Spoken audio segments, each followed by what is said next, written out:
हटा दो, ये किसने अधिकार दिया? किसको विश्वास में लिया? पक्ष से पूछा, विपक्ष से पूछा, नेता प्रतिपक्ष से पूछा, किससे पूछा? किससे पूछा? ये कमेटी जो है, जो क्या नाम है, डॉक्टर अम्बेडकर प्रतिष्ठान का डायरेक्टर है, उससे पूछा? किसी से नहीं पूछा गया।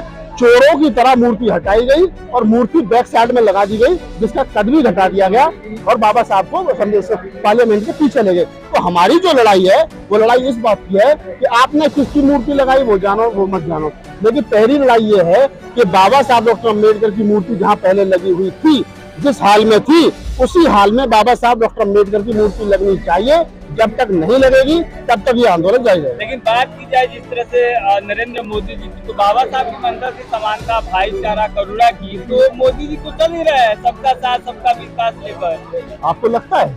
मुझे तो नहीं लग रहा है, बिल्कुल नहीं लगता। जिस मोदी जी के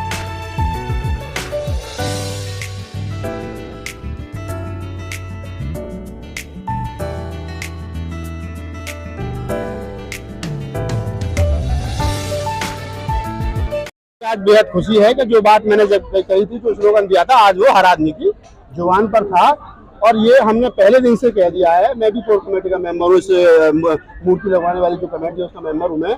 मैंने पहले दिन से कहा है कि मोदी जी इतने लोगों में मानते हो तो इतने में मान जाए, इनसे ज्यादा लाने हो तो उतने में मान जाए, भारत बंद करना हो तो मान जाए।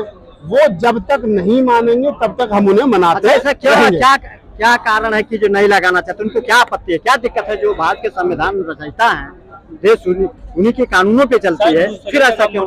दूसरे जगह मूर्ति लग गई है, उससे आप लोग को क्यों प्रॉब्लम ये है कि बाबा साहब डॉक्टर अम्बेडकर की जो मूर्ति है, उसका जो कद था, जो उसकी हाइट थी, और उसके सामने बड़े से बड़ा आदमी प्रधानमंत्री जी भी जब वह पुष्प चलाने जाते थे, राष्ट्रपति जी पुष्प चलाने जाते थे 6 दिसंबर और 14 अप्रैल को, तो उस मूर्ति का जो सौंदर्यकरण था, जो देखते ही बनता था, पार्लियामेंट की तरफ उंगली करते हुए, और इतनी मतलब करीब 50 फुट ऊंची मूर्ति बाबा साहब की, वो अपने आप में अनमोल थी। और वो जो मूर्ति मैं बता दूं, वो बड़े अथक प्रयासों से लगी है।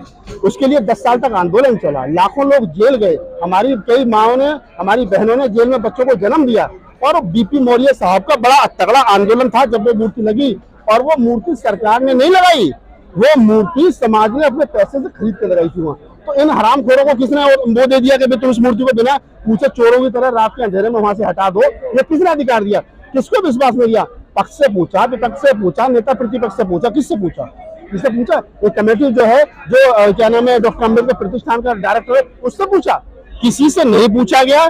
चोरों की तरह मूर्ति हटाई गई और मूर्ति बैक साइड में लगा दी गई, जिसका कद भी घटा दिया गया और बाबा साहब को पार्लियामेंट के पीछे ले गए। तो हमारी जो लड़ाई है, वो लड़ाई इस बात की है कि आपने किसकी मूर्ति लगाई वो जानो, वो मत जानो, लेकिन पहली लड़ाई ये है कि बाबा साहब डॉक्टर अम्बेडकर की मूर्ति जहाँ पहले लगी हुई थी, जिस हाल में थी, उसी हाल में बाबा साहब डॉक्टर अम्बेडकर की मूर्ति लगनी चाहिए।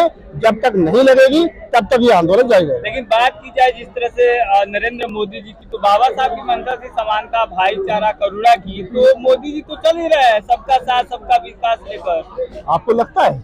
मुझे तो नहीं लग रहा है, बिल्कुल नहीं लगता। जिस मोदी जी के वित्त सलाहकार समिति के चेयरमैन विवेक देवरा ये कहते हो कि हम संविधान बदलने आएंगे, 400 से पार सीट दीजिए, उनके सांसद, उनके मिनिस्टर अनंत कुमार हेगड़े कहते हो कि हम संविधान बदलेंगे, जिनके दिल में, मनुस्मृति के दिमाग में हिंदू राष्ट्र चल रहा हो, अगर आपको लगता है कि वो लोग जो है भारत में समानता और बंधुता की बात कर रहे हैं, तो फिर मुझे आपके दिमाग में भी थोड़ा सा शक है कि आप कौन सी समानता की बात कर रहे हैं।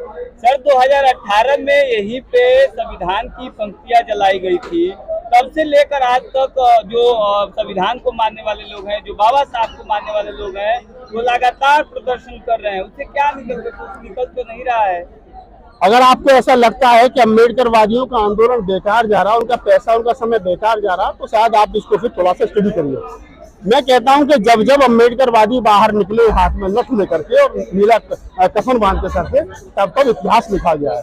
भीमा कोरेगांव का इतिहास हो, या 2 अप्रैल 2018 का आंदोलन हो, या सहारनपुर शब्बीरपुर कांड के बाद में इसी संसद नगर में जहां मैंने 3 बड़े प्रोग्राम किए, 1 लाख लोग जिनमें जिनका संचालन राहुल नागपाल ने किया, वहां पर ग्रेट समाज की टोपी लगा करके जो लोग घूम रहे थे, जिनको कभी शर्म आती थी, उस अपमानित शब्द को हमने सम्मानित बनाया। तो ये अम्बेडकरवादियों की पहचान है। अगर 2 अप्रैल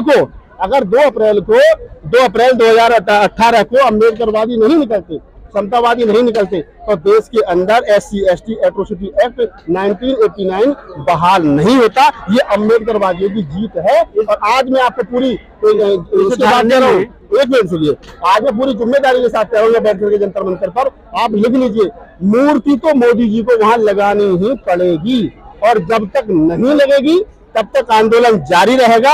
हर कीमत पर, हर हाल में हम ये सरकार की नाक बदल करके। आज इस आंदोलन में कहाँ के लोग शामिल हुए थे, कुछ बताएंगे किसके साथ के लोग आए थे? पूरे देश के लोग शामिल हुए थे और पूरे देश के लोग शामिल हुए थे। वीडियो कैसी लगी आप अपने कमेंट्स के माध्यम से हमें बता सकते हैं और चैनल को लाइक, शेयर और सब्सक्राइब जरूर करें। धन्यवाद।